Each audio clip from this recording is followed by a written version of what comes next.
Hi everybody, welcome to Eating Peace this week.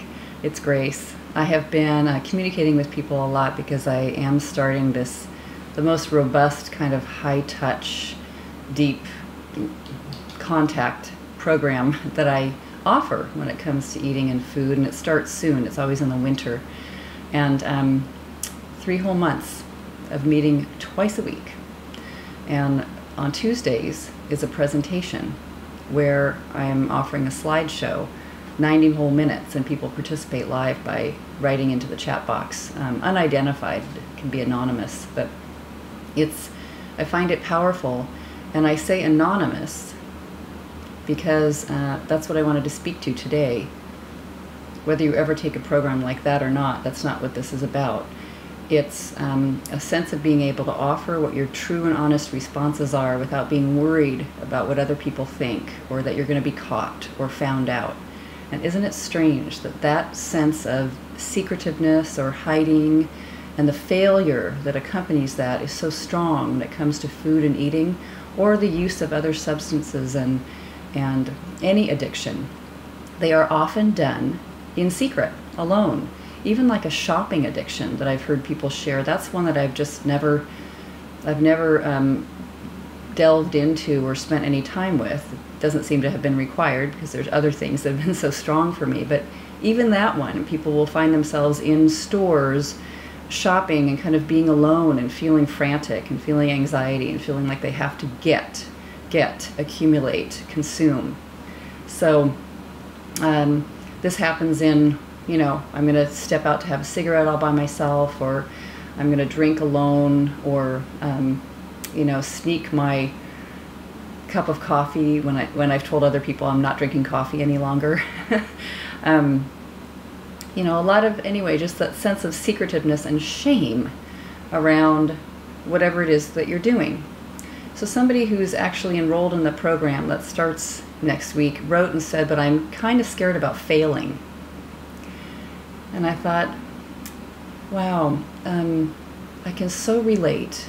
And don't we all have that experience inside? Almost certainly, if you're watching this and you're interested in, kind of overcoming an experience of war or anxiety or secretiveness or loss of control when it comes to this thing called eating, in this particular case, that you would fail, that this would happen again. That you've even done it so many times before, you're done with saying, I'm never going to do this again. I'm going to create structure for myself, or I'm, going to put myself in a camp. People want to do that a lot. I'm going to put myself in a camp, where you go and they give you all your meals, right? Or inpatient treatment programs for people on drugs and alcohol. Some sort of intensive where I have constant hand-holding, and I mean in a very, very dear and good way, and somebody at my side. So it is tricky when I'm looking at something that's an addictive process that happens on a daily basis, that usually happens with food and eating, and I'm working with people online. They're in their lives, still 98% of the time alone with their own minds, and then we tap in together to create this safe place to explore and understand what this dynamic is like and how to heal it. So I just wanted to share one little thing today that can help so much. This is small on such a big topic. I learned this from one of my favorite teachers, and I have so many. I always say, this is my favorite teacher, but he also is. There's so many who are my favorite. But it's Dr. David Hawkins, and very lifelong learner, psychologist, and who died not that long ago at a ripe old age, and had a lot to share and a lot of beautiful experiences that we can all benefit from. And he talked about working with his own eating, and I just loved when I discovered that he had that experience of wanting to end a kind of a course of overconsumption when it came to food and eating, watching that urge and that craving. And he began to have this practice called lie down. And I've adopted that in so many ways. Lie down. I just love it. If you felt hungry or felt craving or felt like you have to move, can you lie down? And he literally would lie down wherever he was. You know, I can imagine taking to the couch, going right into your bedroom and lying down. Now, if you're out in a public place somewhere, you probably can't. But what you can do is internally lie down. Can you remember lie down? Can you write it on your hand? I'm going to do that today. Just because I'm not in the throes of deep physical affliction with addiction, you know, swinging back and forth outside of that and haven't experienced that in a long time, doesn't mean that I don't have ideas that come forth that I begin to want to pursue. Oh, I better do that. Wow. Or this is never going to end. You know, this thought process or this experience. Or like, I'm going to be working on my business forever. I'm going to die in the middle of not quite success. You know, or something like that. You know, I'm not doing it right. I'm not there yet. There's a sort of pursuit, like a dangling carrot out in front. Well, that's a carrot because it's something you eat. But that's what horses eat, right? The reason that we talk about this dangling carrot, even in spiritual circles, is you dangle a carrot in front of a donkey or a horse, and it will just keep following in that direction, following the carrot, right? Because that's what it wants, and it can't take its eyes and its nose and everything off that carrot. Same thing that we get with different ideas, and we'll begin to pursue them. It feels like we can't disengage or disconnect. Lie down. So that's the idea. Lie down. You can put Post-it notes around your home. Lie down.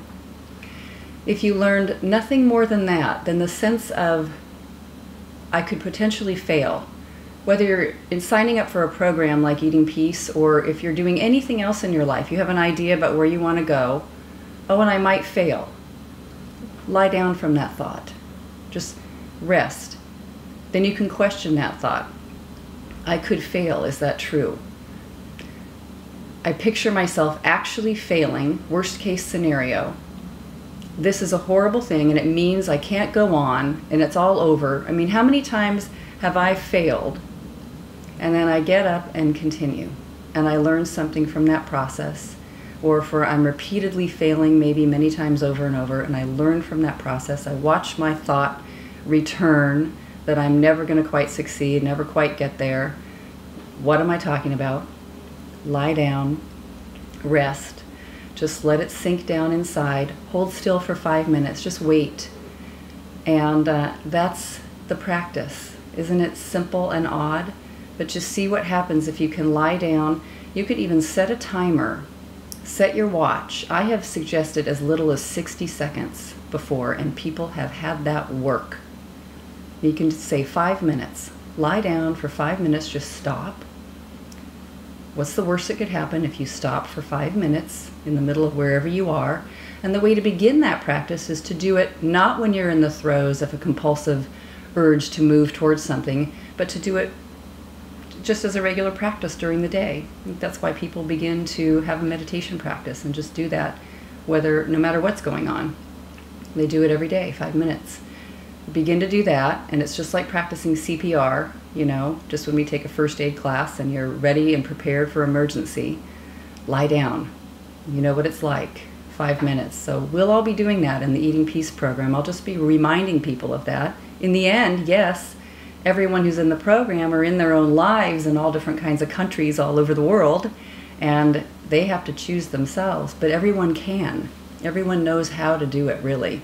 It's not like you can't. You might say, I can't do it. I can't lie down. I can't stop. You can stop, because the way to stop is to stop. Anyone can. But it's just looking, it's not a failure if you don't. And then we get to look at what it is that's going on in that flurry of a moment, in that situation, by beginning to write, slow it down, contemplate, inquire, see what's happening, see what the feelings are. Study it. With awareness becomes freedom. It becomes freedom. The experience becomes beautiful. So I myself today am going to do the lie down practice. Haven't done it in a few days. So I invite you to do it too, and let me know how it goes. See if you remember to do it. Put a Post-it note up in your car, anywhere. All right? Take good care. Lots of love, lots of peace, everybody.